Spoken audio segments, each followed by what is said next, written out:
হাসিনা বলতেছে না টুস করে ঢুকে পড়বে, ঠিক হাসিনা বাংলাদেশে আবার ফিরে আসবে। আর হাসিনা যদি ফিরে আসে তাহলে এই জুলাই বিপ্লবকে তারা ষড়যন্ত্র বলবে।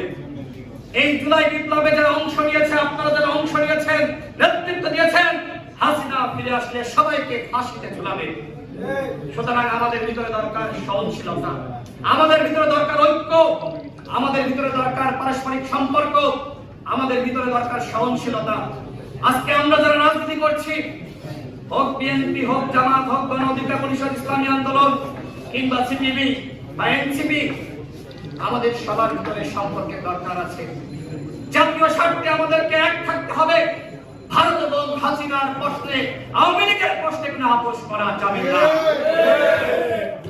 এই সরকারকে বলবো, আজকে আপনারা রাষ্ট্রীয় সভা করেছেন, কিন্তু এই সরকারের কোন উপদেষ্টার মুখ থেকে কখনো শুনেছেন যে উপদেষ্টারা বলেছে যে 2018 সালের কোন সংস্কার আন্দোলন না হলে এই ছেলেগুলো সেই সময় নেতৃত্ব না আসলে, এরা সংগ্রাম না করলে, রিমান্ডের নির্যাতনের শিকার না হলে আজকে 24-এর কোন সংস্কার আন্দোলন হতো না? একটিবারের জন্য বলেছে?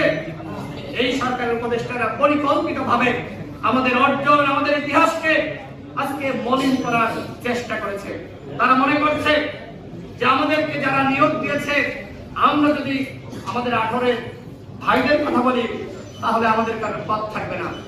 যে কারণে হ্যাঁ, কোনো কোনো কর্মকর্তার সাথে আমাদের কথা হয়েছে, তারা আমাদেরকে বলেছে যে তোমাদের কথা তারা শুনতেই পারে না, 18-এর কথা তারা শুনতেই পারে না। কেন? 18 সালের ইতিহাস রচিত না হলে 24-এর ইতিহাস রচিত হতো না। সুতরাং যে ঘোষণাপত্র ঘোষণা করতে চান, শহীদ মিনারের কোনো ঘোষণাপত্র আমরা মানব না। আমাদের কথা ক্লিয়ার, এই সরকারকে এই ঘোষণাপত্র দিতে হবে। এই সরকারকে জুলাই জাতীয় সনদ ঘোষণা করতে হবে, এবং সেখানে যদি কোটা সংস্কার আন্দোলনের ইতিহাস না থাকে তাহলে ওই ঘোষণাপত্র আমরা মানব না। কথা ঠিক কিনা?